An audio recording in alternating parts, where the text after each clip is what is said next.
production.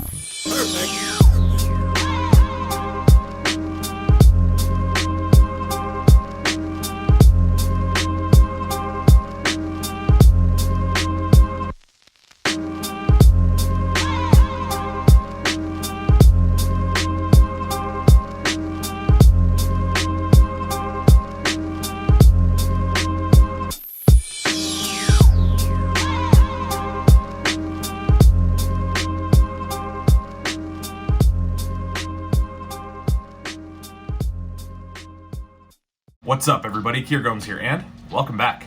In today's episode, we are going to be taking a look at the very newly released Gemini Goblin V2. This is the Gold Edition by Tomas Pinston and Gemini Decks. I am going to be giving one of these away at the end of this video, brand new, sealed, still in the cellophane, so make sure you stick around all the way to the end to figure out how you can win. Before we get started, please do drop a like on this video and subscribe if you haven't already. And without further ado, let's roll that intro and get you guys on your way.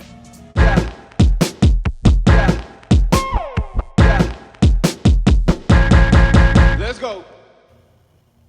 Now, I've been a long-time fan and supporter of Gemini decks. I pretty much review every single deck that they come out with because I tend to gravitate towards these designs. I love the quality of the cards. I really just love the whole brand. So definitely could not pass up the opportunity to revisit the Goblin deck with the V2. The Goblin V1 struck some people as kind of a hit or miss or take it or leave it deck. It's a deck that definitely focuses on the beauty of fan work, whether it's a pressure fan or a thumb fan or a giant fan. Not necessarily packet cuts and not necessarily magic, but specifically just the flourish of fanning a deck of cards. So with all that in mind, let's review the deck. Your tuck box looks like this. It is the same as the Goblin V1. The only difference is that the green has been swapped out for gold metallic. You can see it does catch light very well. This is a super metallic ink. I mean, it looks very, very shiny. Now, this is all done, of course, on glossy cardstock with regular metallic and flat black ink, so it is not matte and it is not embossed, although I do think that would make a cool special edition. It's basically just this kind of zebra style pattern. It wraps all the way from the front around both sides to the back. Very minimal in the design of the tuck box. The back just says Goblin in white down there at the bottom. The bottom of the deck has some ad copy about Gemini, and the rest of the deck is completely blank except for this gold Goblin seal that you get on the back of the box. I actually really like this tuck box, and especially seeing it instead of black and green, seeing it in black and gold, I think is really attractive to me. So this is definitely a deck of cards that I would pick up and be curious about just off of the tuck box. Woo. Okay, your back design looks like this. It is a full bleed borderless back design. It is two ways, so it's mirrored. Whether you hold it this way or this way will not make a difference on the back design. It is the same as the Goblin V1, again, only instead of green, it's just got gold inks. It does look very clean and very striking. I actually really like this. Now, as I mentioned, the Goblin card backs are not really for everybody, but they are for people that appreciate the beautiful work that comes with fanning a deck of cards. So I am going to do a segment when we talk about the handling where I specifically just focus on a few different types of fans that look really good with this deck. Your Ace of Spades looks like this. You can see it is a fully custom card. Every single card in this deck is super custom, so we do have a lot to talk about.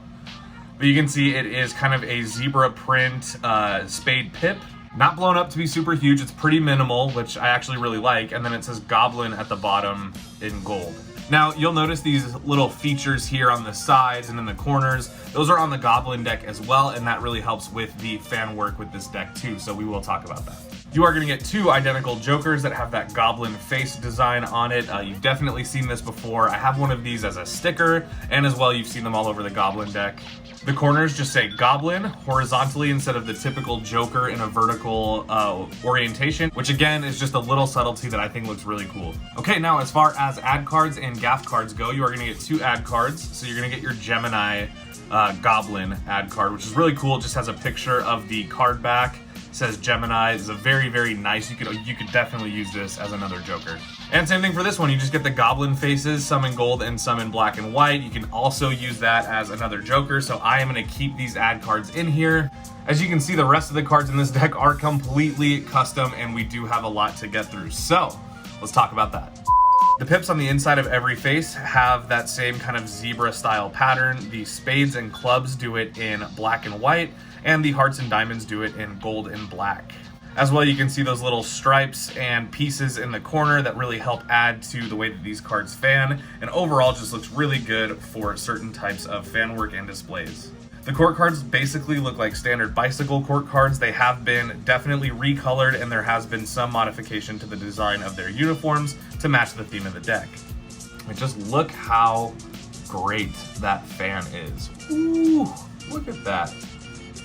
Oh, that looks so good. So this deck definitely, I think, in design accomplishes exactly what Tomas Pinston wanted to do. So if you guys aren't caught up on the Gemini lore, the Goblin deck was actually specifically designed for fans. It was not designed for things like packet cuts. It wasn't designed for Magic. It was specifically designed for fanning a deck of cards in whatever way you fan them.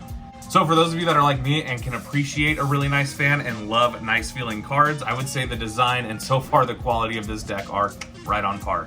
Speaking of quality, whew, that's everything I can say about the design. So let's switch angles and talk about how it handles. Okay, so handling wise, these cards feel fantastic. They are printed by the USPCC on crushed stock, so they are fairly thin and they feel extremely soft and springy right out of the box. So real quick, let's talk about the fans with this deck. So this is just what a standard thumb fan looks like. As you can see, it does have a lot of detail in there. It kind of creates this checkered effect back here, stripes up here, and then you can see just banners of gold and black that just run through the fan. I really, really like the way that looks. Look at that. Might be a thumbnail. Now my favorite is actually the thumb fan for the faces of the cards. As you can see, it looks very, very good with that black face, and then it's got the gold and white that just kind of creeps through in that banner. And then the gold and white indices, I really think, help crisp up that fan a lot, so it looks really, really good. Again, not very good at left-handed fans, but you can see how good that really looks. Ooh. So let's see how they faro, and let's check out a giant fan.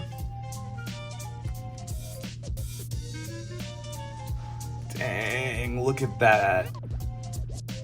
Ooh. I'm still struggling to find a good angle to show off giant fans, but look how good that looks. Wow. Let's try a giant fan with the faces. Whoa. That is nuts. I prefer the giant fan with the back design, but I prefer a regular thumb fan with the faces.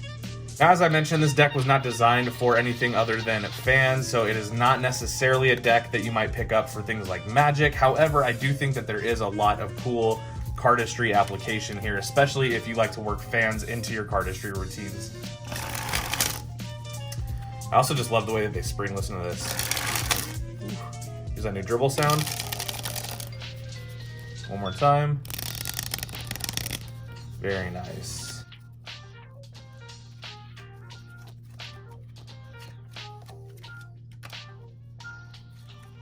Let's see how good it looks in a fan after I have shuffled it a couple more times.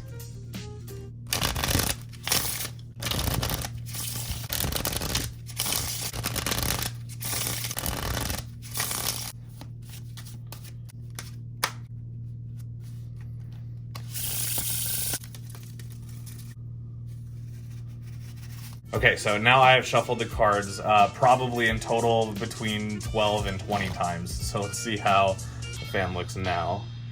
Yeah, still really, really good. You can see there's still a lot of space in between the cards, so you can really get a lot of that design coming through. I think it looks really good. All right, let's check the snappiness.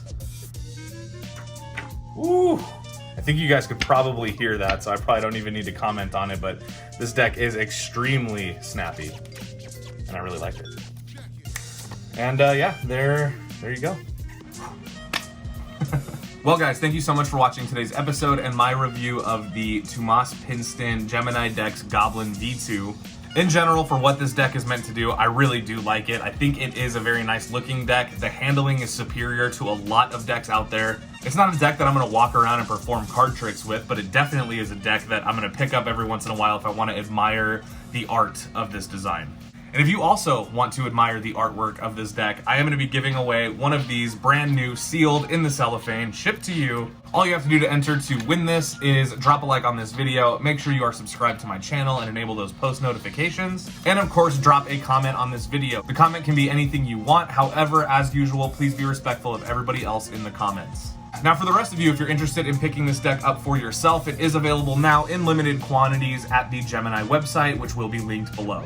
I want to say a big shout out to Gemini decks, and I'm sure these cards are going to sell out, so if you guys want them, go pick them up. I hope everybody is staying safe out there. I hope everybody's being careful. I know it's crazy times right now, and I think it's very important for us all to stick together. So if any of you guys are going out and protesting, just please be careful and please be safe. And with all that being said, I hope everybody has a wonderful rest of their day. I know I will. And I'll see you guys in the next one. Peace.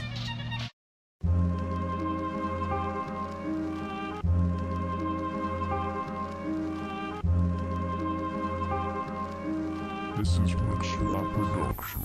Perfect.